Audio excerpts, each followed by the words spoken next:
Hi, gang, it's Adam. And Patrick. Coming up on today's episode, we answer listener questions, cover the latest Disney news, and give The Sword in the Stone another look as part of our Take Two series. As always, we close out the show with some quick D. All that and more on today's episode of Gays Do the D.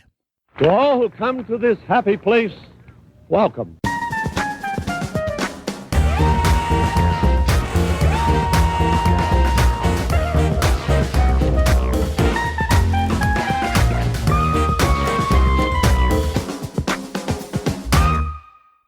Patrick Barbara Kozicki. Barbarella, if you please. Patrick Barbarella, if you please, Kozicki. Thank you so much. Adam, Sabrina Hummel. Sabrina. How are you? I'm fantastic. How are you? I'm wonderful. Thank you so much for asking. How was your week? It was delightful. Yeah? Yeah. I posted another blog post on my Patrick Runs Disney blog. How can people find that blog? They can go to patrickrunsdisney.com. There's only 4 posts so far. I have not kept up with my New Year's resolution to follow through with things. I think 4 posts is pretty great considering you just launched it. Well, I've had 4 posts before, and this is no different. You know what I'm saying? I don't know what that means. Okay, great. Let's move on. How was your week? Oh, it's great. You know what I'm celebrating today? What's that? Matthew, my lover, Oh, okay. is 30 years old today. That was an aggressive introduction. But happy birthday, Matthew. He's 30, and my pup Penny is 1 year old today. Today, on the day? They share the same birthday. How crazy is that? That sounds right. They share the same birthday, the same personality. They both chew on couches. It's a lot of similarities. Yeah, they share a lot. They have a lot in common. Well, happy birthday, Matthew. Yeah, we're going to go to a drag brunch after this to celebrate. That sounds like a bad idea. You're coming too, mister. That sounds like a terrible idea. If people want to celebrate Matthew's birthday and send him messages, can they find him on Instagram? They certainly can. You can find him on Instagram at Matthew England, and that's ENGLUND. Ooh. Yeah. So send him all your nudes, everybody. Yeah. That's just what he wants. Yeah. He wants nudes and Baby Yoda memes. And CC me on those nudes. Sure. Why not? I like how you work your way into Matthew's birthday. Listen, I work my way into many, many things. Well, let's work our way into this episode, Patrick. Hashtag segues. We have some listener feedback from Tweedledee Beth. You can find Beth on Instagram at Beth Weilman. Beth is in the UK. Yas, UK. I feel like I need to bring that up every time we mention her. You do. You love the United Kingdom. I do. If you recall a couple episodes back, Patrick, we asked Beth how accurate the UK pavilion in Epcot really was. My answer was not accurate. That's right. Okay, what's Beth's answer? Beth responded saying, I can absolutely say... Do you like how I kind of slipped into it like a Madonna-esque? I didn't like it, but I did notice it. What am I doing? Beth said, I can absolutely say the UK pavilion is not accurate from the weather Okay. Fair. to the cleanliness. Oh. The fish and chips are very questionable and does not represent them well. The UK pavilion seriously needs some Yorkshire puddings. Ooh. I think Yorkshire puddings will blow your minds. I think you're right, Beth. I've never had Yorkshire pudding. Have you? It's actually really delicious. Is it? Mm-hmm. Well, now I want some. Okay, let's go. I'm sure they'll serve it at the drag brunch. They're going to serve a lot of things today, Adam. Yorkshire pudding is not one of those things. They're going to be serving looks. And tood. But not pudding. Yeah, not pudding. We have some more listener feedback, Adam, from a cast member. This is a big moment. It's a big moment. Everyone pause. Yeah. Recognize the gravity of the situation. So serious. It's very serious. Yeah. We have cast member and Tweedledee Eric on Instagram, McSheehy212. That's an interesting name. Irish? Maybe. No. Scottish? Who can say? UK. Okay. He says, hey, Adam and Patrick. I'm a longtime listener, but this is my first time writing in. I was listening to the latest episode, and you were talking about whether the store in Hollywood Studios is called 5 and 10 or 5 and Dime, and I figured I could give some input. So I'm actually a cast member at Hollywood Studios, and the store is in fact called 5 and Dime. Figured I'd help clarify that up for you. Love listening to the podcast. I look forward to it every week. Keep up the awesome work. We will keep up the awesome work, Eric. No, that's a lot to promise. That's a lot to promise. I will keep up the awesome work, Eric. Thank you. Adam will phone it in by using 5 and dime. Yeah. Okay. Thank you, Eric. That was a really pressing question we asked in the last episode. So important. It's been in my mind all week. But now we've cleared it up. We have cleared it up. Thank you for clearing that up for us. We also received some listener feedback from Eric. Wait a minute. Another Eric. There are 2 Erics in this world? Yes. Okay. Only 2. I need a minute to think about that, but okay. If you recall, Patrick, on last week's episode, we had Tweedledee Aaron, who you can find on Instagram at aaron.didit, write in with a question regarding the best places to grab brunch in DCA. Yes. And the other Eric, who you can find in the world on Instagram and Twitter at Fat Emo Kid, P-H-A-T, Fat Emo Kid, yes, writes in to say, there are not many places in DCA that offer a brunch menu. Most places start serving lunch around 11 a.m. Lamplight Lounge does serve brunch only on Friday, Saturday, and Sunday from 8:30 a.m. to 1 o'clock p.m., so Lamplight is an option. Okay. I highly recommend the Lamplight Chilequiles. Did I say that right? Yes, you did. Great. But only if you have a large appetite. I do. They pair well with a gin and tonic or a mimosa. Please note that Lamplight does not carry Hendrick's gin, and I find it to be absurd. Disney knows. I take their surveys. Wow. Flo's has quick service options. I recommend the French toast. It's like dessert disguised as a breakfast item. It also pairs well with a Racer IPA. I know Goofy's Kitchen in the Disneyland Hotel has a character brunch that's very well received, and you don't need a park ticket to attend. It's true. We went to that brunch. It was delicious. It was really good. You know, after we tried to answer Aaron's question last week, I thought of a couple other places, too. You did? Yeah. Tell me. Aaron could try Storyteller's Cafe in the Grand Californian. Oh, okay. He could try Steakhouse 55 in the Disneyland Hotel as well. They do a really excellent brunch, too. Sensible. But Eric brings up a really good point. Goofy's Kitchen is an excellent option, and they have drinks there, too. They do have drinks. Mm-hmm. We had some drinks while we were there. Just a few. I think Goofy served our drinks to us. Goofy served our drinks and then some moves. He was dancing. He was serving a drag brunch, really. He was. Well, thank you, Eric, for writing in. We appreciate your thoughts on brunch in the Disneyland Resort. I believe Eric was the one who called us a hoochie, right? Yeah, he always starts his emails with, hey, hoochies. Oh, okay. Well, thank you, hoochie Eric. Hoochie Eric. Is that what we should be calling our listeners? Hey, hoochies. I think we need spirit jerseys that say hoochies. Gays do the hooch. Well, that is enough feedback, Adam. Yeah. Now we need some listener questions. Yes, please. We've got a couple of them this week. We have one from Jason, who emailed us saying, Hiya, I've been listening since I found your podcast while I was at Gay Days at Walt Disney World last August, and next month I'll be going out to Disneyland for the first time in quite a while. I'm going to the Gallifrey 1 Doctor Who convention near LAX over Valentine's weekend and decided to fly in early for a long-awaited return visit. And I think I'll have to include California Adventure for the first time. I didn't realize that DCA had been open almost 20 years already, and I've still never been. I'm trying to decide between a 2-day park hopper or see if I can do everything I want to in a single day, most likely Thursday. I'm also not sure I want to waste a lot of time waiting for Rise of the Resistance when I could be doing everything else, possibly with much shorter lines, because everyone else is waiting in line for Rise. What are your thoughts? This is a great question, Jason. Absolutely. So what do you think, Patrick? Does he need a 2-day park hopper, or can he do everything in one day? Listen, if you only have 1 day, I think you can do a lot in 1 day. But if you have the luxury of 2 days, do it. Do a 2-day trip. Then you can sort of relax into your trip a little bit. What do you think? Yeah, I agree, especially if you want to check out at least 2 of the nighttime spectaculars. Mm-hmm. If it's important to you to see the Disneyland version of Fantasmic, right, and also check out World of Color, then you're going to want those 2 days. Absolutely. And if you want to include some dining options too, like check out a couple of restaurants, maybe 2 days is the best way to go. Also, if you care at all, though it sounds like you don't really, about going on Rise of the Resistance, you're going to want that second day to get there very early, because I imagine you're not going to land and get to the parks by 7 a.m. Oh, yeah. You know what I'm saying? Yeah. But it sounds like you aren't super big on riding that attraction, so the park is yours, my friend. Yeah, also you've been to Walt Disney World. Yeah. And so there's a lot of repeat rides. It's true. So whether you're really interested in checking out how they compare or not, that could also come into play. So I guess, in short, our answer is, if you can, do a 2-day, do a park hopper, and relax into your trip. Yeah, do that.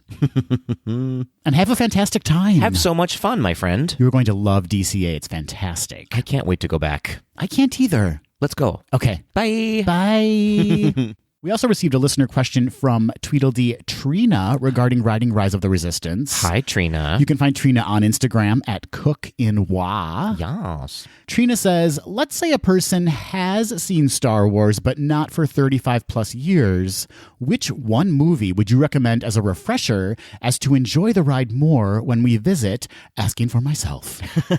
Thank you for clarifying, Trina. Is that the reverse of asking for a friend? Yep. She owns her question. She does. Well done, Trina. Good question. What one Star Wars movie should she see before riding Rise of the Resistance? The live-action Dumbo. Fantastic. I think that'll really wrap everything up in one movie. I didn't realize that was part of the Star Wars franchise. It is. If you really watch it, it really fits in. Yeah. What do you think? That's my real answer. I guess I would choose The Force Awakens because it's the start of the new trilogy and it will introduce you to all of the characters that are featured in the ride. Absolutely. That is actually my real answer. Yeah. And also watch Dumbo. If you hate yourself. Did you say the live action? Okay, yeah. No, that's a really good answer. Yeah, I believe that this ride sort of assumes the timeline of right in the middle of the last 3 movies, right? Oh, yeah. I don't know where it falls. I think it might be after The Last Jedi and before The Rise of Skywalker. It's sort of a standalone adventure, but it's certainly before the last movie ends and after the first movie begins of this most recent trilogy. And it will give you a good feel for like the locations that are featured in the ride. Like there won't be anything that will spoil future movies for you as far as locations go. Good point. So I think, watch The Force Awakens. Also, it's just a great movie, so watch it anyways. And then watch them all. You've got time, Trina. You can skip the first 3. Oh, yeah. I'm talking about episode 1, 2, and 3. Yeah. Just skip those and have a better day. And life. Well, thank you for your listener questions, both Jason and Trina. Before we head into the news, Adam, we have one anniversary to talk about. Turning 61 years old, released on January 29th, 1959, Sleeping Beauty. Gorgeous. What a gorgeous movie. It is. It's fantastic. You know, we're talking about The Sword and the Stone in a little bit as part of our Take 2. True story. And as I was watching it, for some reason, I was comparing it to Sleeping Beauty. Of course. Artistically, it's very similar. Don't you think? We'll get into it. Okay. You seem upset about it. Not upset, but I don't know why. I kept comparing it to Sleeping Beauty. Well, all of those movies around that time use a lot of the same artists. Yeah, and there's a lot of tunics. And it was too. There's a lot of tunics. And it was, I guess, it was around the same time period if you think about it. Medieval? Or are you talking about in like animation time? I'm talking about medieval. Medieval? Something about the way you say that medieval really upsets me. I don't know what it is. So all that to say, happy anniversary, Sleeping Beauty. You are a masterpiece, Sleeping Beauty. We have to take 2 that movie at some point. We do. It might be a 2-part episode. I have so much to say about it. Yeah. Well, speaking of medieval, Adam. Medieval. Oh, it really hurts my feelings. Let's talk about the news, which will likely be very outdated by the time this episode launches.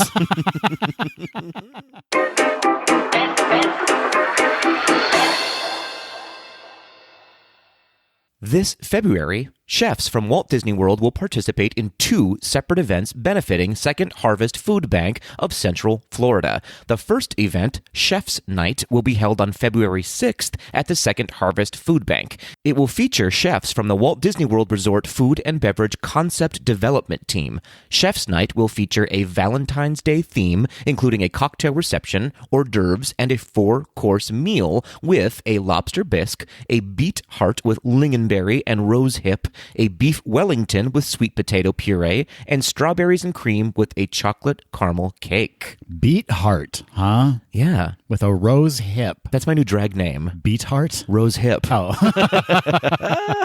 Master sommelier Brian Koziel will select wine pairings. Proceeds for this event will benefit the Food Bank's Darden Foundation Community Kitchens Culinary Training Program, which provides service-based technical, life, and employability skills. Tickets are $125 or $200 for a couple and can be purchased online at feedhopenow.ejoinme.org/myevents/Chef's Night Walt Disney World. The second event will be the 7th Annual Field to Feast Dinner. This event will be held on February 22nd at the Long and Scott Farms in Zellwood, Florida. Guests attending the Field to Feast Dinner will have an opportunity to mingle with Disney chefs and enjoy dishes inspired by their home parks or resorts. Master sommelier George Milotes of Wine Bar George will choose a beer, wine, or cocktail to pair with each dish. Chefs at this event will be from Toledo, Topolino's Terrace, Tiffin's, the Brown Derby, Cinderella's Royal Table, Golden Oak, Disney's Grand Floridian Weddings team, Amorette's Patisserie, the Ganachery, and the Epcot Festivals team. Proceeds from the Field to Feast dinner will benefit the Food Bank's Kids Cafe program, which provides after-school meal service to children in need in Central Florida. Tickets for this event are $175 per person and can be purchased online at eventbrite.com/e/Field to Feast 2020 tickets. I love those friendly URLs they offer. I know, they're real easy to recognize and type in for sure. Well, what a great opportunity for people to enjoy some fabulous food for a fantastic cause. Absolutely. Food and philanthropy. Foodlanthropy. It doesn't roll off the tongue, but neither do those URLs. They don't. Foodlanthropy.com/e/emoji happy face / rolls with butter / fancy cocktails / rose heart or rose hip. No. Rose hip. / all of this. Just keep going. / back rolls. / turtle soup / you better work. For many of our European Tweedledees, I'm talking to you, Beth. I'm talking to you, Andy. I'm talking to you, Ben and Mikey from Once Upon a Scream. The wait for Disney Plus just got shorter. Those are the only 3 people who live in the UK. There's more. There's more. I can't list them all. They're the only 3 people we care about. That's not true. That's not true. Last week, Disney announced that the European launch date for Disney Plus has been brought forward a week from Tuesday, March 31st to Tuesday, March 24th. Whoa. On March 24th, Disney Plus will be available in the UK, Ireland, France, Germany, Italy, Spain, Austria, and Switzerland. Yes. Additional Western European markets, including Belgium, the Nordics, and Portugal, will follow in summer 2020. We also learned the pricing for the streaming service. Disney Plus will be priced $5.99 per month or $59.99 for an annual subscription in pounds, and $6.99 per month or $69.99 for an annual subscription in euros. Interesting. I know a lot of our listeners in Europe have been so eager to get Disney Plus. It's true, and now I can safely go to Europe and know that I can watch High School Musical, the show. That's what's been holding you back from going. That's the only thing. This year, D23 Gold members will have the opportunity to attend the grand opening preview of Inside the Walt Disney Archives 50 Years of Preserving the Magic at the Bowers Museum in Santa Ana, California on March 4th. Tickets for the event will go on sale Tuesday, January 28th at 10 p.m. Pacific Time. Guests attending will be among the first to see this collection of more than 400 objects from the Disney vaults, including original artwork, costumes, and props. Some of the items include never-before-displayed sketches for Fantasia and the Haunted Mansion attraction in Disneyland. The evening will begin with a welcome reception at the Bowers Museum's John M. Lee Court with hors d'oeuvres and hosted beer and wine. There will be a special dedication with director of the Walt Disney Archives, Becky Klein, and head of D23 and the Walt Disney Archives, Michael Vargo. Once the exhibit is open, D23 members will also be treated to 2 panel presentations with the Walt Disney Archives staff sharing insights into the process of curating and preserving the Disney artifacts. Guests will also receive a special parting gift for attending. The event begins at 5 p.m. on March 4th, 2020, and will go until 9 p.m. Tickets will go on sale for D23 members on January 28th at 10 p.m. by logging on at d23.com. Tickets will be $99. D23 Gold members may reserve a ticket for themselves and one guest, and D23 Gold family members may reserve up to 4 tickets in total. What's the special parting gift?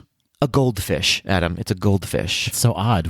What's the connection? It's actually 23 goldfish, so and they're all named D. And they're each in their own individual plastic bag full of water. Exactly. It sounds cute. You have to name them all Cleo from Pinocchio. Cleo 1, Cleo 2, Cleo 3. 23 Cleos. Cleo 4, Cleo 5. That's a good band name. Cleo 6. 23 Cleos. The fastest hunk of junk in the galaxy is about to get Fast Pass. You know, that was my nickname in high school. Hunk of junk? Uh-huh.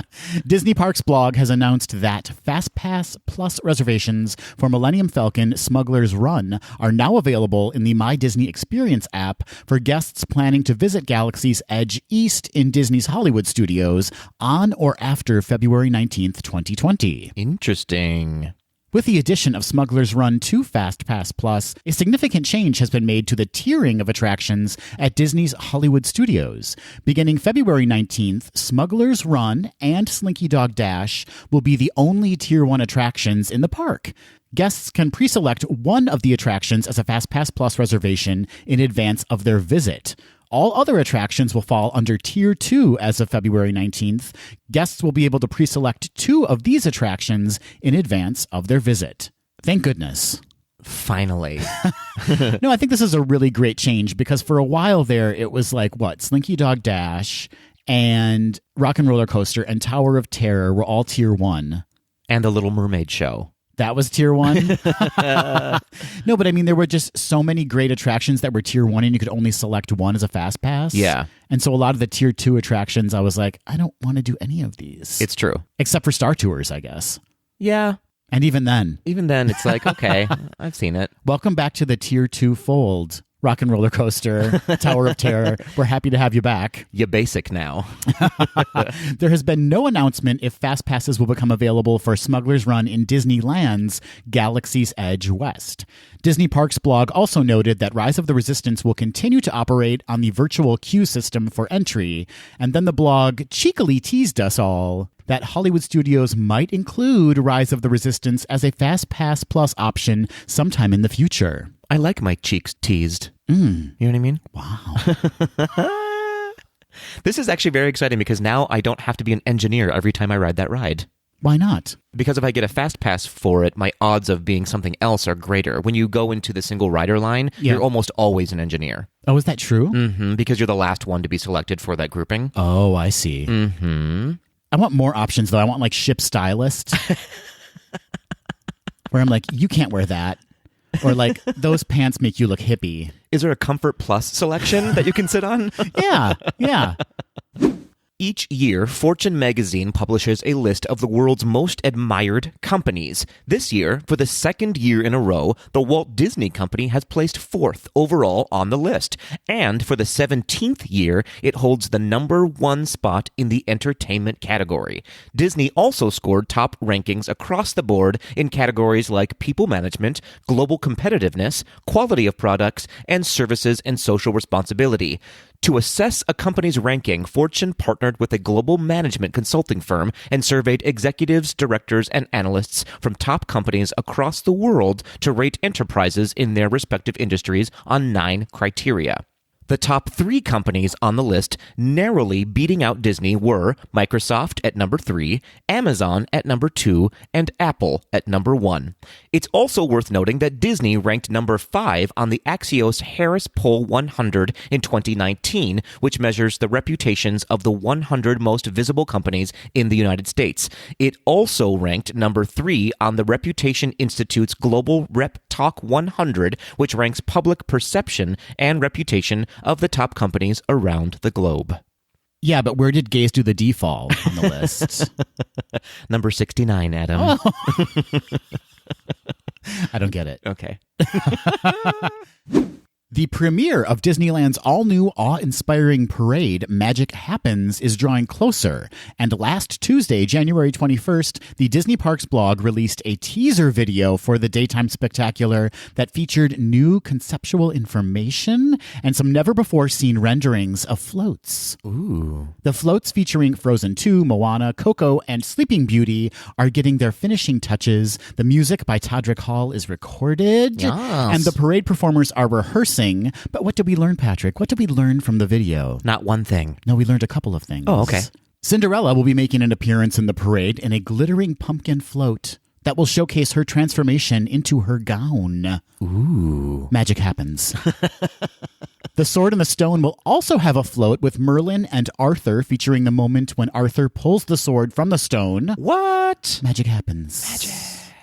And Princess Tiana and Prince Naveen will have their own Bayou-inspired float that will highlight their regal transformation into the finale of The Princess and the Frog. Magic Happens. Magic. How fantastic is this? I didn't realize, based on previous stories and our previous coverage of this, that we were actually going to see the transformations. Yeah. Like, how are they going to pull this off? Right. Magic happens, I guess. Magic. Yeah, I should have known because, we previously talked about Aurora's transformation. We were going to see her dress change from blue to pink. Oh, sure. So this parade is really going to be like an Imagineering feat. Do you know what it sounds like, Adam? What? It sounds like they're taking inspiration from the window displays along Main Street in Disneyland. That's what I thought about too, yeah. Because these are all the transformations that happen in those window displays, right? Yeah, I'm wondering if they consulted magicians to pull this off. I'm serious. This is some pretty intense, fantastical stuff we're going to be witnessing watching this parade. Well, I choose to believe that Disney actually has wizards and witches on staff. That sounds like the devil's work, Patrick. Not today, Satan. Oh my gosh. Not today. What are you, the mom from Carrie now? Yeah. Oh. Yeah, I am. Why is there a bucket above my head full of pig's blood?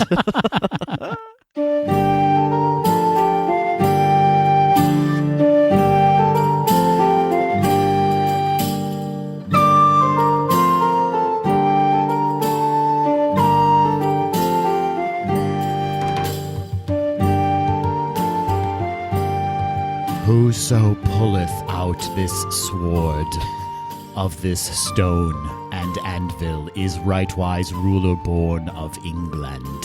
I'm oddly turned on by that and very confused. Hey, Patrick, did you know a couple of weeks ago a very burly guy named Sam actually ripped the sword out of the anvil in Disneyland? I did. And when you say a very burly guy, that's actually in quotes in a lot of newspapers. It's in quotes. Quote, a very burly man.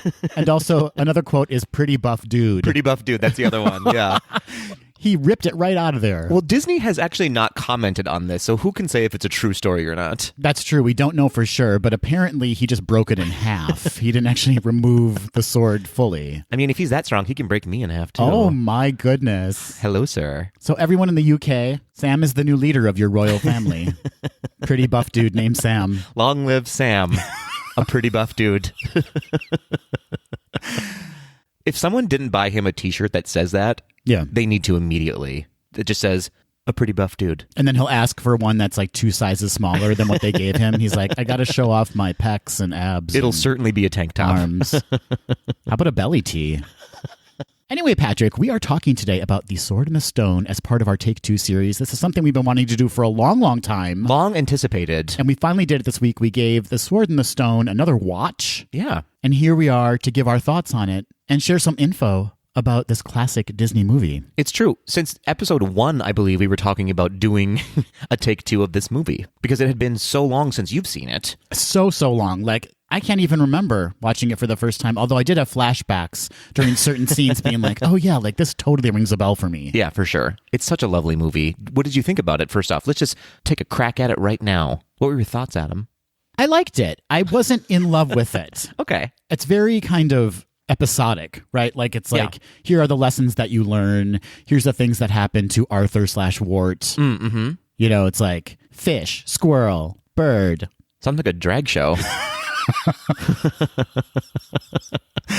Yeah, there's multiple reveals. So many reveals in the movie. Mm-hmm. So it's really all about Arthur kind of learning these lessons, and The Sword and the Stone actually has very little to do with the movie itself. It's true, other than it being the title of the movie. It doesn't really make an appearance until Yeah, it just kind of like bookends the movie, the right? last 10 minutes of the movie. Yeah, Yeah. I guess it's in the opening credits too. Yeah, but I really liked it. I thought it was an enjoyable flick. Okay. Maybe not one that I'll return to often. Oh. But it was very entertaining. What did you think about going back and watching it again? This is one of my favorite movies, I think, of all time. It's just such a lovely, beautiful movie. And it's not terribly deep, I guess, in its Right. messaging. Yeah. But it's just really fun to watch. And it's very funny. I forgot how funny it is. It's very, very funny. We'll talk about it later, but it's in such a very interesting time for Disney Yeah. of when it was released. So it has some interesting fun facts that go along with the movie that we'll reveal later on, like a well-placed wig underneath another wig. Yeah, you're right. It's very indicative of when it was made, but there's something really charming about kind of like the not necessarily great animation quality of the movie. That's a great word for it. It is a very charming movie. Yeah. Before we get into the crew and the cast, Yeah. let's talk about a couple of facts and stats for the movie. What do you say? Facts and stats. Facts and stats. Let's do it. Okay, so this movie was released on Christmas Day, 1963. George Bruns, who scored the movie, was nominated for an Academy Award for Best Music, Scoring a Music, Adaptation, or Treatment. And the budget was an estimated $3 million, and it has a cumulative worldwide gross of about $12 million. So Rotten Tomatoes has it at 67% with a 73% audience score. Does that sound right to you? That sounds right to me. Yeah. I feel like this is one of those movies where if you watched it as a kid, it's going to retain that kind of sense of nostalgia for you. Yes. But maybe diving into it for the first time as an adult, you may kind of be like, oh, does it get there for me? I don't know. And you'll talk just like that as you say it. I hope not. That was horrendous. Yeah, I feel like nowadays we are used to these big blockbuster Disney musicals. We're spoiled. We are Patrick. spoiled. Just say it. Yeah. We're spoiled. We're spoiled on Frozen 2. And this is just certainly not a big blockbuster musical. There is music in it, obviously, and it's lovely and charming, but it's not something that you're going to sing day after day. And it's not really story driven. It's more character driven, wouldn't you say? Yeah, that's absolutely right. It's like parables, things that Arthur's learning, but you're really there for like Merlin, you're there for Archimedes, Right. and all of their hijinks. It's interesting you say that. So this movie was based on the novel The Sword and the Stone by T.H. White, which was published in 1938, and it was the first part of a series called The Once and Future King. So I think that sort of represents why it feels very episodic, because it is an episodic story overall. Have you ever seen the musical Camelot or the movie musical Camelot? Yeah. Arthur kind of briefly references his childhood and like what Merlin kind of taught him in his childhood. Right. And he kind of talks about being turned into a bird or something like that. Like he just kind of references it. And I couldn't help but think about that musical as I was watching this, because I'm like, oh, this is like the prequel. It's like telling us what Arthur went through before he became king. That's exactly what it is. It's a prequel to Camelot, basically. Also, the Merlin in the movie musical Camelot is terrifying. He's got like all white eyes, very scary for a child. Aw. So this Merlin is much more palatable. I love this Merlin. In fact, I bought the Merlin plush when they were doing the Disney Wisdom collection. It's staring at me right now. He's so cute. And the mug that I'm drinking out of right now. You are so on brand for this episode. I like to theme my coffee with my episodes. Yeah, You clearly don't. I don't. I screwed up. You did. You did. Well, let's move on and talk about the cast and crew, shall we? Let's do it. The film was directed by Disney legend Wolfgang Reitherman. One of the 9 old men. That's right. Who previously directed 101 Dalmatians and went on to direct The Jungle Book, The Aristocats, Robin Hood, The Many Adventures of Winnie the Pooh, and The Rescuers. All of my favorite classic movies. Oh, yeah, you love all those movies. Minus Alice in Wonderland, which is the best. And that's not an opinion. It's a fact. It's a fact. The film was written by Bill Peet, who also served as a character designer. Peet contributed as a writer to such films as Pinocchio, Fantasia, Dumbo, Cinderella, Alice in Wonderland, Patrick, Peter Pan, Sleeping Beauty, and 101 Dalmatians. And one of my favorite shorts, Mickey and the Beanstalk. I love that one. It's so great. It's so good. We should do a Disney Shorts take 2. We should, while wearing shorts. Okay, bookmark that, somebody. Short shorts. A hot pant. We need like a person next to us Yeah. who can take notes for us. Yeah. His name is Cliff for now on. Cliff, take a note. Cliff Notes. Cliff. Wow. Cliff, note this. We want to do Disney shorts and shorts, hot takes and hot pants. Thank you, Cliff Notes. Write that down, Cliff. Did you know, Patrick, the writer of the film, Bill Peet, was often credited as William Peed, P-E-E-D? That Whoops. sounds like a terrible schoolyard name. Whoopsie daisy, William Peed. Oopsies. That's not right. Nope. The art direction for the film was provided by Disney legend Ken Anderson, another of Disney's 9 old men. That's right. Actually, Disney referred to Ken as his, quote, jack of all trades, which is like the perfect nickname for Ken. It's true. I'm so close with Ken. I just call him Ken at Kenny. this point. Ken did so much, including the very, very original concept sketch for the Haunted Mansion way back in the day. Do you like that attraction, Adam? It's okay. Okay. It's an okay attraction. Ken was previously credited as art director for films like Snow White, Pinocchio, and 101 Dalmatians. They all worked on 101 Dalmatians. Everybody did. All 101 people who worked on this movie. As you mentioned, Patrick, the music for the film was provided by George Bruns, who composed the music for 101 Dalmatians, What? The Jungle Book, The Aristocats, Robin Hood, and for live-action films like The Absent-Minded Professor and The Love Bug.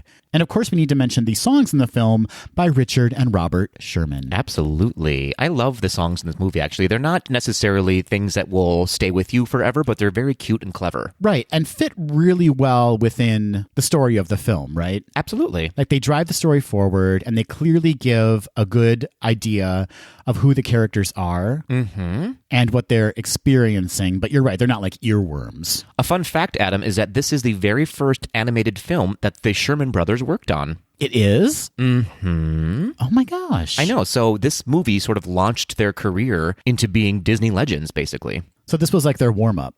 This was Act 1 for them. Their warm-up film. That's right.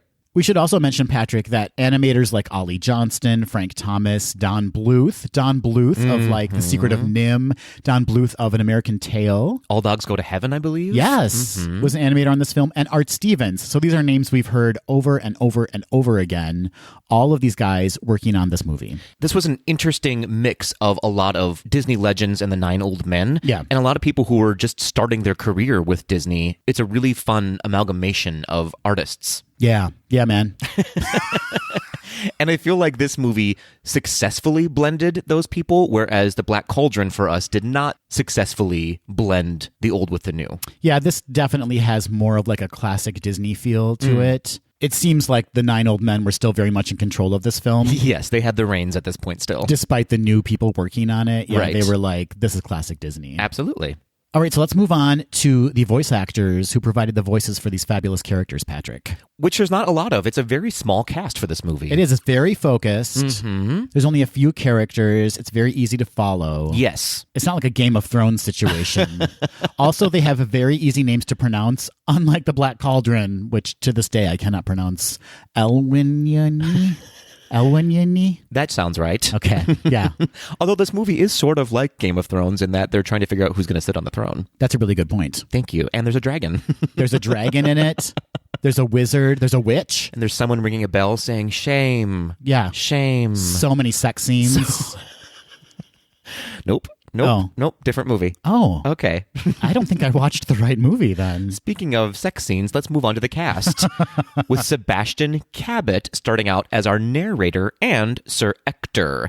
So Sebastian has a very recognizable voice. He voiced Bagheera in The Jungle Book, and he was the narrator for the many adventures of Winnie the Pooh. Yeah, if you need someone to gently lure you into a story, it's Sebastian Cabot. And it's so cute. You're watching it and you're like, oh yeah, this is the guy who welcomed us into all of those Winnie the Pooh shorts back in the day. Absolutely. It's interesting that he played Sir Ector as well, which is not necessarily someone you think of when you think of Sebastian Cabot.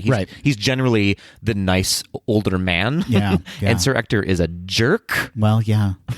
Sometimes you want that though, don't you? It's true. A jerk. Yeah. Yeah. You're like, everybody needs love. Yeah. You know, that kind of love. I could use a jerk right now. You know what I mean? We should move on really quickly. Next up, we have Carl Swenson, who voiced Merlin.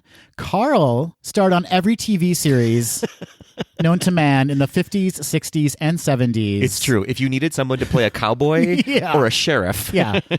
you called Carl. Yep.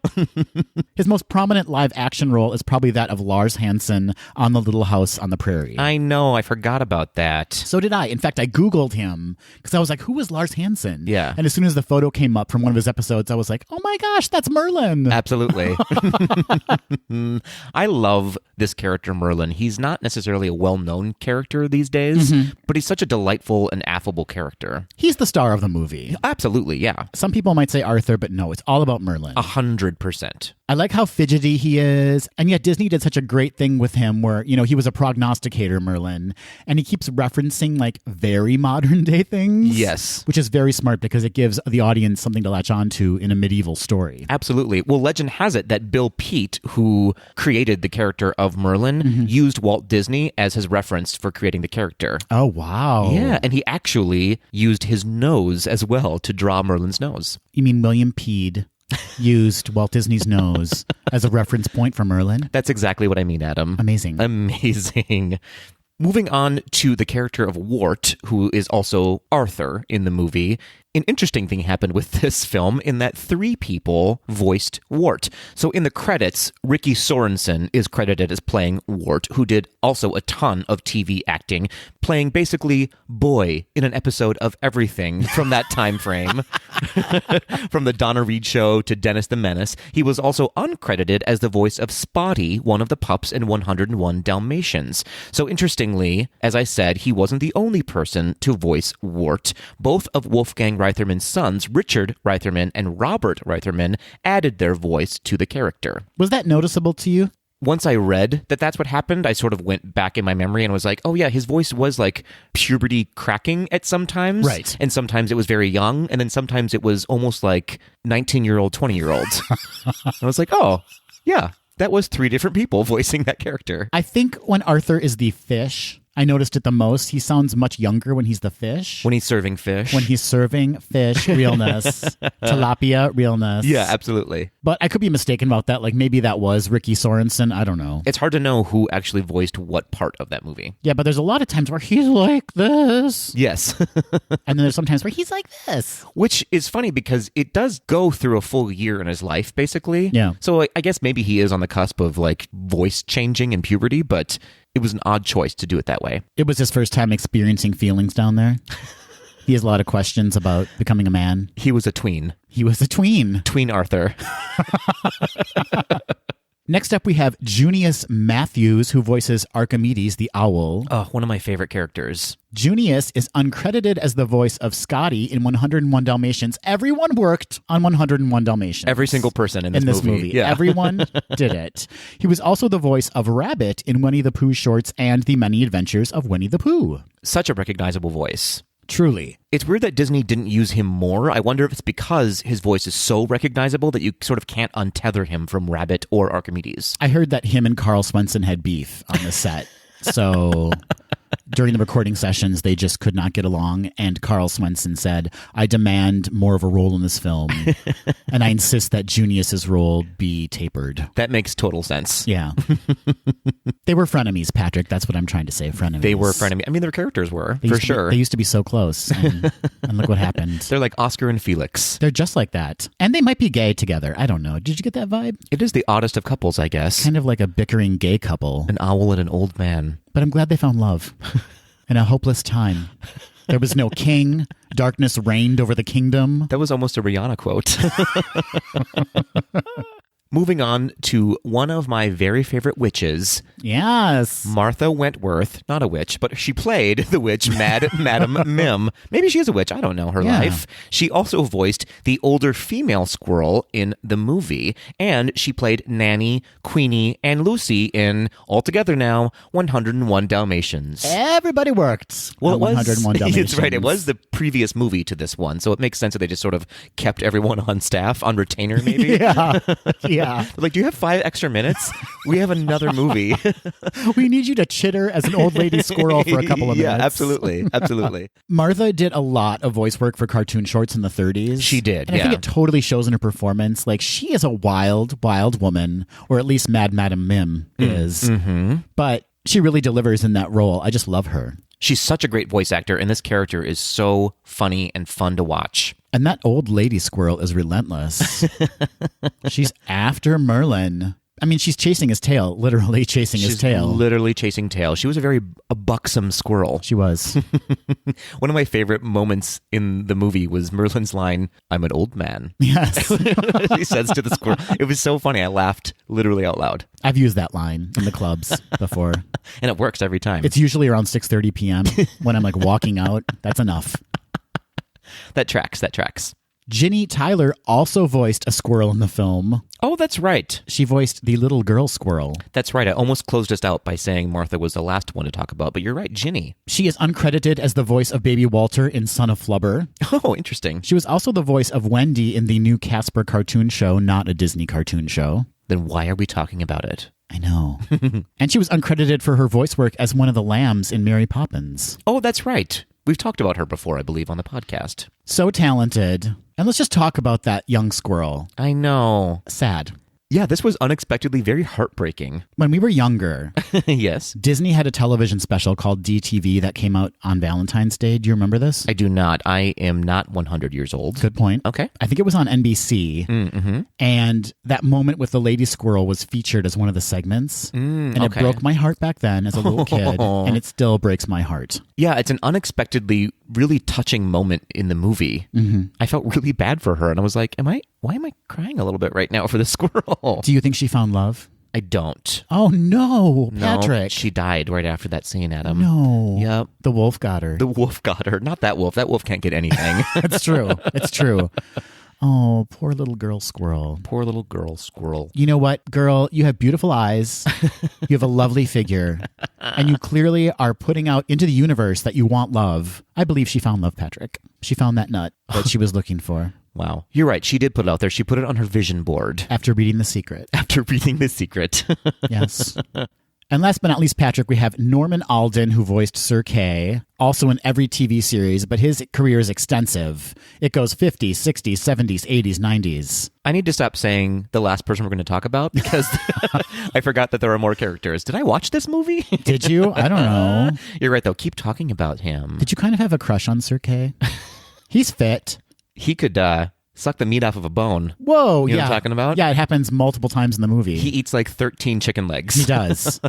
He's fit, though. I mean, he's a jerk, yeah, but... Yeah, he's like the quintessential dumb jock. Probably a bottom, though, don't you think? A hungry bottom. Oh, boy, we have to turn this ship around. He's attractive, but I'm worried about the hygiene. Like, it's a medieval movie. Yeah. They didn't bathe very often. It's true. So I don't think it's going to happen between me and Sir Kay. Okay. Bathing is important. The more you know, Adam, the more you know. We also have Alan Napier, who voiced Sir Pellinor.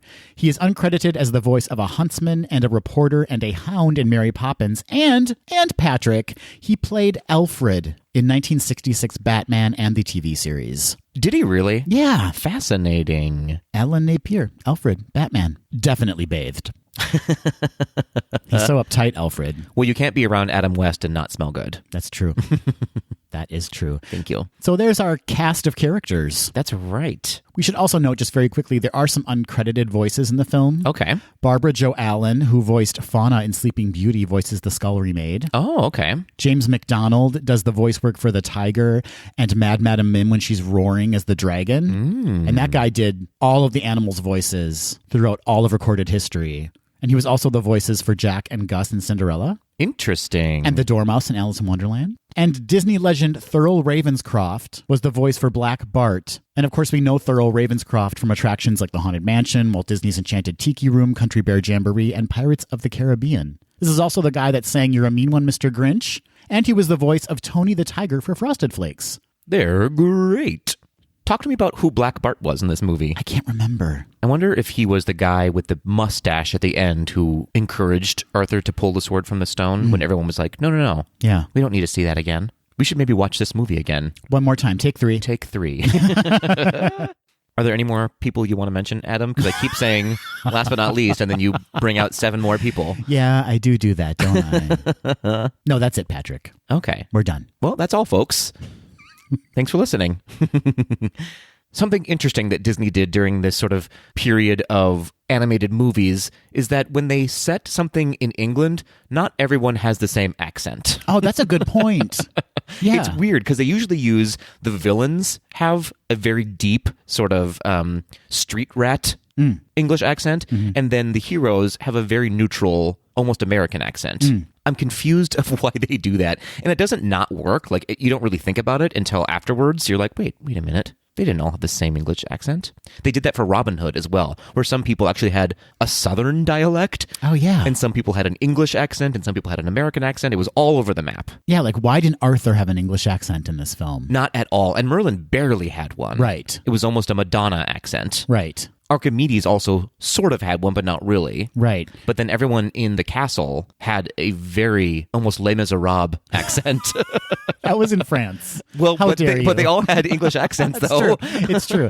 They used kind of all of the colorful characters, that kind of outliers, to kind of provide that English ambiance. Right, yeah. But the main characters were just like barely English or not at all. I wonder if that was just sort of to appease an American audience, because Americans can't be bothered to listen to anything that sounds different. Yeah, and I wonder how people in the UK feel about it watching it. Like, are they just like, what's happening here? This is our history. And yet we've got Arthur talking in like a Midwestern standard dialect. Well, UK folks, once you can watch Disney Plus in March, get back to us. Let us know how you feel about this. So what were some highlights of the movie for you? I think Ken Anderson's art direction was fantastic. It was beautiful. I love the beautiful backgrounds in this movie. I think they might win out over the characters' animation. I love the characters very much, but there were times I was watching the animation and I'm like, this could literally be a Saturday morning cartoon. The style of animation and the quality of it. Yeah. There are some beautiful moments, and like Merlin and Arthur are great, you know, but when Sir Pellinor comes to tell them of the contest that's happening in England to find the new king, Sir Pellinor, I'm like, this is a Saturday morning cartoon from the 1960s. It's like a cereal commercial. Oh my goodness. The level of animation. Is that too harsh? No, you're allowed to feel however you want to feel, Adam. I mean, he's like a third tier character, so right. Maybe they're like, we can't be bothered. They were definitely trying some new things with this movie. Yeah. They stuck to what they did well. Yeah. And then they added just a little bit of new art direction in this movie. For instance, the battle between Merlin and Madame Mim, they were definitely experimenting there.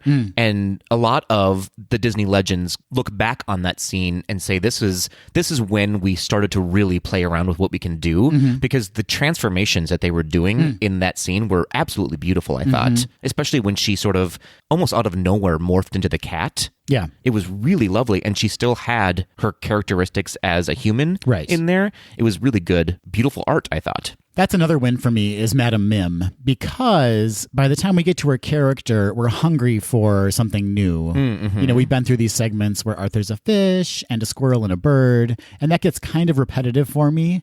So when Madame Mim comes into the picture, plus she's just a female and a wacky female at that, right? It's very refreshing, and she's just wonderful. She's so funny. I love that character. I need more. I want her to have a spin-off or something. And she needs to be celebrated in the parks, particularly at Halloween, I think. You're right. They don't really ever bring her out at all. I wonder why. Like a float featuring Madame Mim. I would love that. Yeah, talk about magic happens. Magic. Let's see those transformations on a float. Yes. All of them on one float. Disney, get on it. Well, they are doing the Sword in the Stone float, so they could easily add her to that. Just sneak her on the back. It's so simple. Yeah, just having her transform into a dragon, no big deal. So simple. But she's fantastic, and I love her styling. I just love everything about her. She's giving me a very 60s vibe, particularly when she turns into like the attractive female. Like that's straight out of the 60s. Absolutely. Kind of witchy poo. Yeah. I want more of her. She was almost one of the characters that are in the cartoon at the end of Spaceship Earth. Oh, yeah. Do you know what I mean? That stylized version. Yeah, Absolutely. It was sort of like Jetsons meets the Flintstones kind of mix. exactly. I loved it. Speaking of art, you were referencing earlier that this reminded you a little bit of Sleeping Beauty. Yeah. And they actually did use some of the backgrounds from Sleeping Beauty and just lifted them into this movie as well. Specifically, the opening credits that is almost exactly the same background. Oh, yeah. It's definitely got that Ivan Earl kind of look to it. Absolutely. And Archimedes was based off of the owl that's in the forest scene from Sleeping Beauty. Oh, yeah. And they used inspiration from Maleficent's dragon to create Mad Madam Mim's dragon. You know, Disney was constantly recycling. 100%. Not only ideas, but like actual animation sequences. Oh, Robin Hood is basically all of the previous Disney movies in one movie. It's crazy. And I guess we can't fault them for that. This was kind of the start of a time of transition and tighter budgets for them. I mean, they always had a tight budget on the movies. Yeah, they kept it tight. Yeah, Walt was basically like betting everything on each movie release. He was. Thank God for the theme park, because that was the only thing that was making them money. I wonder if Roy was like, just use the same stuff. We don't have the budget. Yes, the exact same animation, just change out the characters. Right, absolutely. So it was a smart money saver, but there's definitely those sequences where you're like, where did I see this before? Right. Oh, yeah, it was in Robin Hood, or oh, yeah, it was in 101 Dalmatians. It's true. But they did push the envelope a little bit, like the underwater scene. They hadn't ever really done an underwater scene before in animation, and it was really beautiful. I thought they did it pretty well. I mean, Pinocchio. Well, yeah. And in fact, I was thinking about that when I was watching it. I'm like, man, that Pinocchio underwater stuff is like 10 times more gorgeous. Like you can see the water waves, the reflection of the light on them, and like the screen sometimes blurs when it gets a little wavy. It's true. They were going for a very different feel, though, with the water. It was very dark in that movie. Yeah. Whereas this one, they needed to create a whole story under the water, so that was why they had it more clear and simple. I actually appreciated the simplicity of a lot of the animation in this movie. I like that Pinocchio water. Okay. I like the way that looks. It is beautiful. I'm not saying it's not good. Yeah. I'm saying it's just a very different direction in which they were going. Yeah, like a better direction. Okay. Wow, you are opinionated today. As I was watching this movie, I was thinking, and you were saying this earlier, that it felt very episodic. And I kind of want them to lift this and make it into an animated series, sort of a parable chapter story on Disney Plus. I feel like they could easily do that. Yeah, The Adventures of Young Arthur. Absolutely. I would love to see that, because Merlin is a very funny character, and I feel like kids today would appreciate his storytelling. What if it was a series kind of like Mr. Peabody and Sherman, where they travel through time and have different adventures traveling through time? So it's like Quantum Leap meets Mr. Peabody and Sherman. Yeah. And at the end of every episode, there's a lesson. You know, it's not a fully realized day unless you reference Quantum Leap, I feel like. Scott Bakula. Very attractive. I want to see his bacula. You know what I mean? You know what I'm saying? No, I really want them to give this movie new life. Easy remake. Speaking of, it is in development as a live-action movie. What? It has been for years and years. And in fact, there hasn't been any kind of recent news about it. Oh, you're right. I think we talked about this before. We did. So it's kind of been put on the back burner, I guess. But it's absolutely ripe to be turned into a live-action movie. Starring Scott Bakula as Merlin. He's there. He's ready for it. He's not doing anything right now. Who are they going to get to play Sir Kay? That's what I want to know. Probably what's his name, who is in Star Wars, the redhead from Star Wars. Domhnall Gleeson? Yeah. Not fit enough. Sir Kay's like How beefy. very dare you? He's like beefy. Okay, it'll be a Hemsworth. Yeah, It'll be one of the Hemsworth. Yeah, yeah, or like A Patrick Kazuki, you know? Maybe Mike from Canada. There we go. There we go. We've hit it. Just slap a red wig on him. Yep. So overall, it sounds like we both enjoyed this movie, right? Was there anything that was a miss for you in this movie? You didn't love all of the animation. No, but it was like forgivable for me. Okay. I'm not an animation expert. Aren't you, though? I am. Okay. I'm a really good drawer. I am. Well, you know, my name is Simon, and I like to do drawings. No, it wasn't perfect animation, but it's still charming to watch. It is an absolutely charming movie. And I love the art direction, the overall concept. The look of the film looks really beautiful. The songs are definitely serviceable to the story. Yeah. But this isn't like a on repeat movie for me, for sure. Okay. There's just not enough of a story there for me. Gotcha. But I do love the characters. What do you think? Yeah, that's a really great way to think about it. It's not necessarily a full through line of a story. It's chapters in a book, basically. But all the characters are really lovable, and you do latch onto them. It's strange that they didn't sort of stand the test of time of characters, though. You don't really think about Sword in the Stone when you think of a classic Disney movie, but it is absolutely right in the sweet spot of Disney's classic movie era. In fact, it was preceded by Peter Pan, Lady and the Tramp, Sleeping Beauty, 101 Dalmatians, of course, and then it was followed by The Jungle Book, The Aristocats, Robin Hood, and Winnie the Pooh, and The Rescuers. So it was right in the middle of this classic time period before a big switch happened in Disney's timeline. It has that look of those certain movies like 101 Dalmatians and like The Aristocats where it's almost drawn with a heavier hand. Like the characters have kind of like a thicker black outline around them. Absolutely, yeah. They were like outlined in bold. Yeah, as opposed to like Peter Pan and Cinderella where it's definitely like lighter and almost more realistic for an animated film anyway. Yeah. These are much more kind of cartoony characters. Right. And it works. I think it works for this type of movie. Yeah, they were definitely trying something new during this time period. And like I said earlier, it fits within the time period, right? Like it does have that look of like a 60s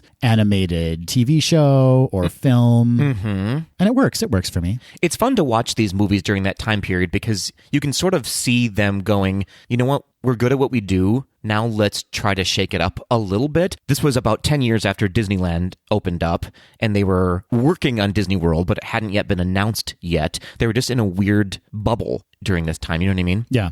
So it's sort of fascinating because they weren't working on big musicals necessarily. Yeah. They were just working on developing some stories and plot lines and taking some risks, I would say. And I couldn't help but wonder, Patrick.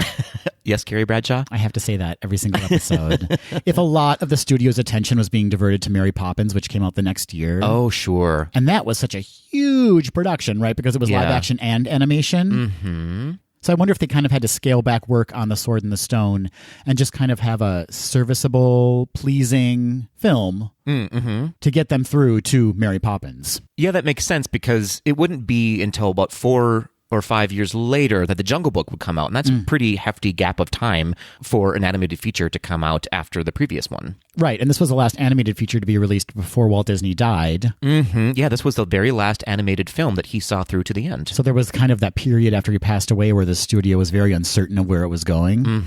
Interesting. I know they were making some decisions with their animated films during this time period of whether or not they should be a fully released movie in the theaters or if they should just put it on the Wonderful World of Disney. I know The Aristocats was almost going to be just a made-for-TV film. Oh, wow. Before they released it into the theaters. And you have to remember at this time, they're producing live-action TV. They're producing live-action movies, multiple live-action movies. So there's a lot going on. Yeah, it was that time when they were just on the cusp of making a real big change in leadership, really. Fascinating. I really love doing take-twos of these kind of movies because it's fun to dig into sort of the history behind Disney before they jumped into the Renaissance era. I have to ask you, do you normally do your research on a take two before you watch the movie, or do you do it after you watch the movie the second time? I do it after I watch it because I want to go into it with a blank canvas of thought. Yeah. You know what I mean? Yeah. What about you? This was the first time I actually did my research before I watched the movie. Oh. And it was interesting to have that kind of history and knowledge watching the film. Okay. But I can see it both ways. You go both ways? I go both ways. Noted. It's like a swinging door, Patrick. Wow. I definitely came at watching The Sword and the Stone from more of an adult perspective because this wasn't one that I went to over and over again as a child. Sure. This is something that was heavily on rotation for you as a child, though, right? I watched this movie almost every day. I loved it. It was up there with Sleeping Beauty for me. Yeah. Which makes sense because, as we said before, they're kind of, you could put them in the same time frame historically. I don't mean like when they were made, but they were sort of just that Renaissance medieval mix. I mean, those are two very different. They are, but like they sort of like Disney sort of played fast and loose with the time periods back then. Yeah, I know what you're saying. And I know a lot of our Tweedledees out there adore this movie.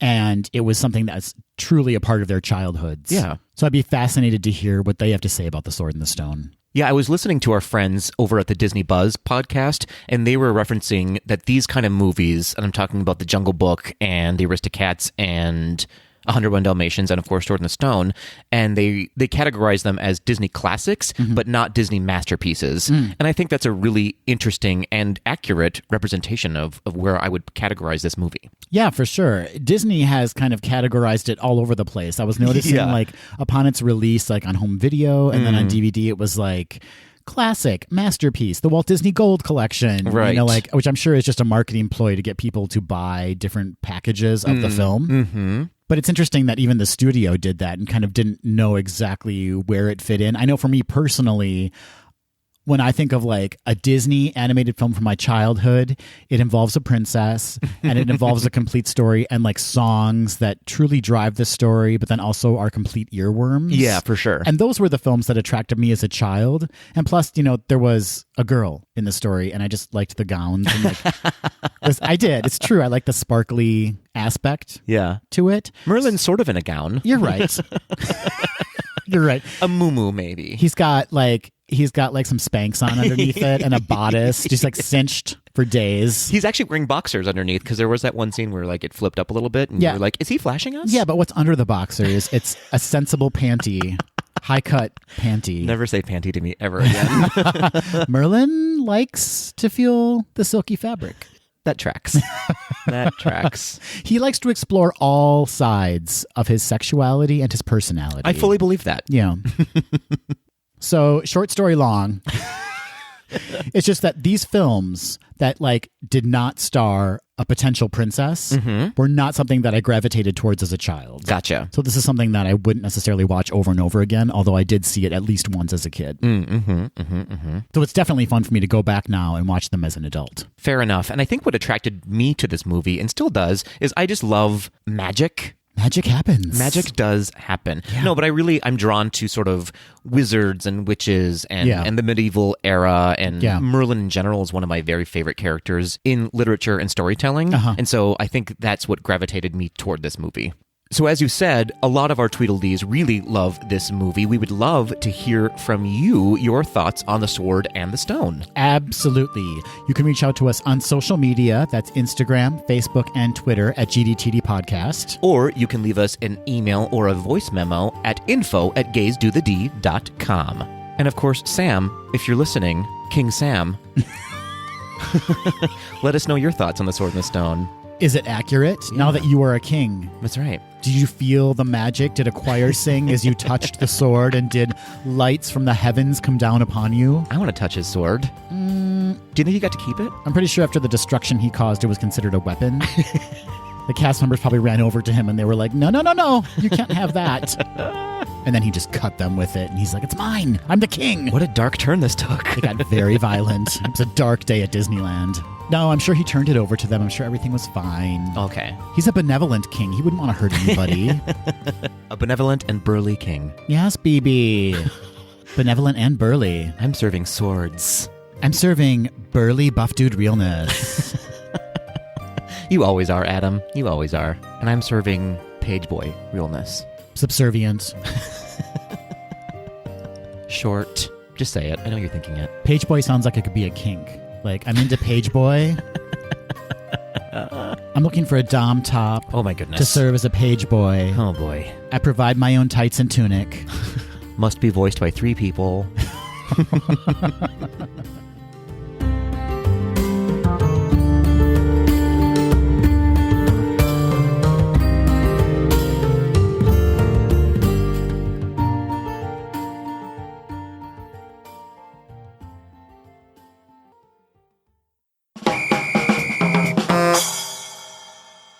Hey, Adam. Hey, Patrick. Guess what time it is? It's time for Quick D. It's time to end this show because we've got a drag brunch to go to. What a well-written song. You're like a Sherman brother. I'm the lost Sherman brother. You're a bonus Sherman. It's like being a bonus Jonas. But better. I'm Pubert Sherman. Pubert Sherman. I'm the lost Sherman brother. That is a Disney Plus show. None of my songs made it into the films. And trust me, I suggested a plenty. But none of them were hits. I am lost right now in what's happening. That was a weird walk around the block to get back to Quick D, Adam. I don't walk around the block. I stroll. I'm Pubert Sherman.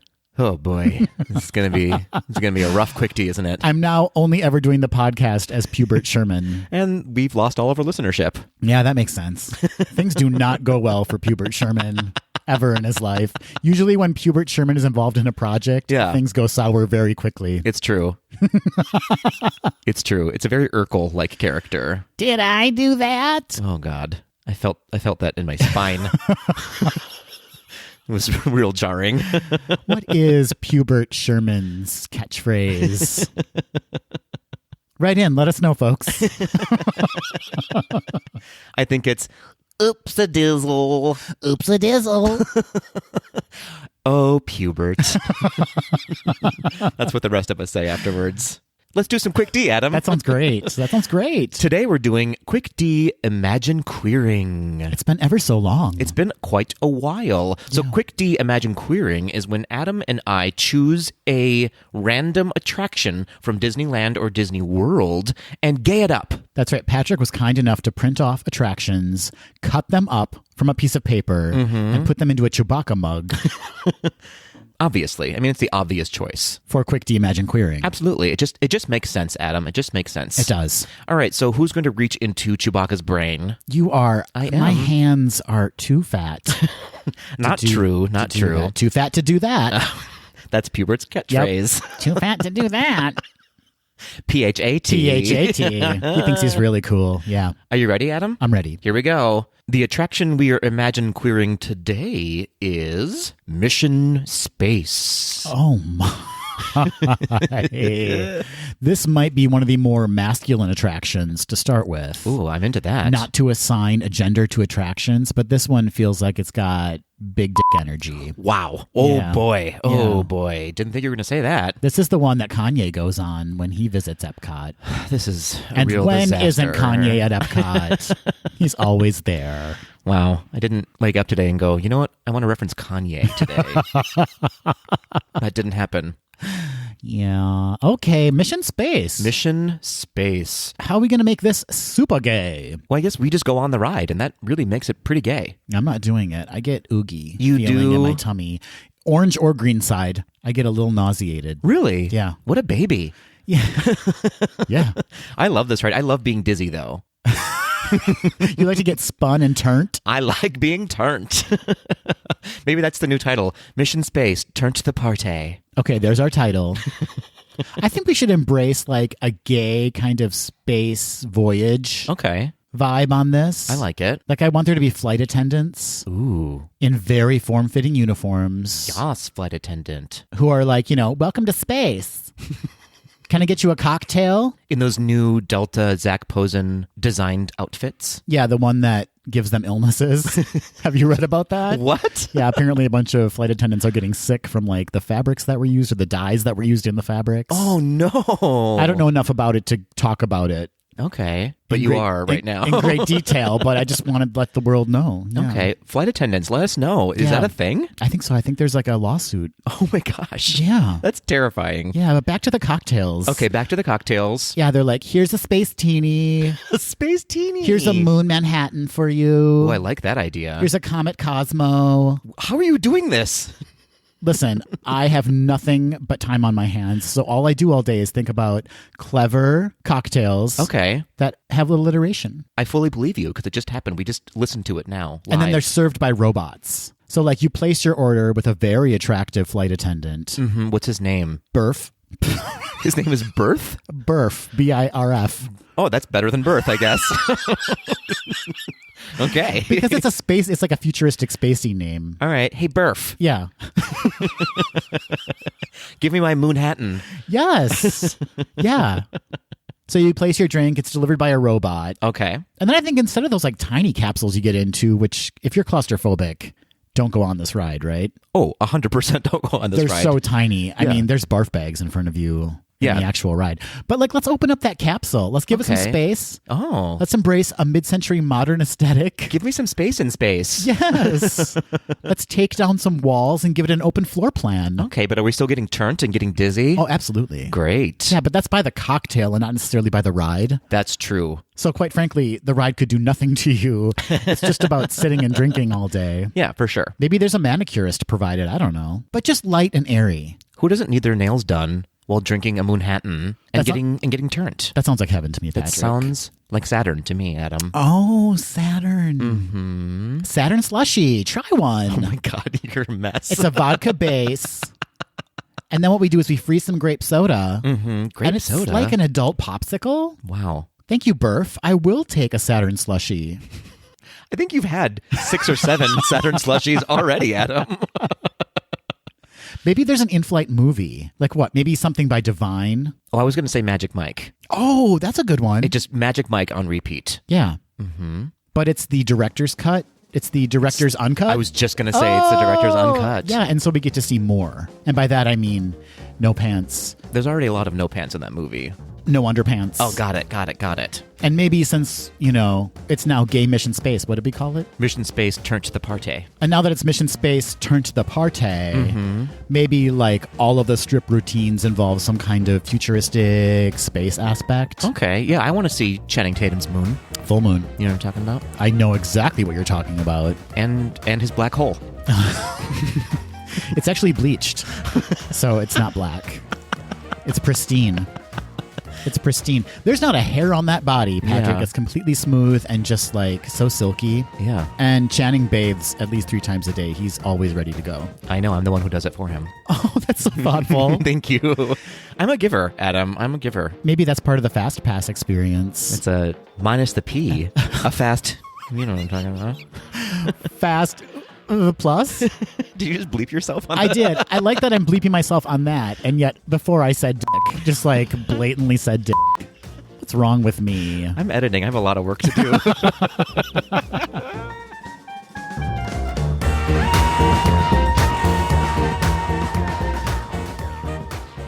That will do it for this episode of Gays Do the D. Thanks for listening. To become a patron of the podcast, visit our website at gaysdothed.com/donate. For a donation of any amount, you can receive exclusive Gays Do the D content and help us continue to bring you the very best Disney news and discussion. Continue the conversation after this episode on Facebook, Instagram, and Twitter at GDTD Podcast, and submit your questions or show ideas to info@gaysdothed.com. Have a great week, everybody. See you real soon.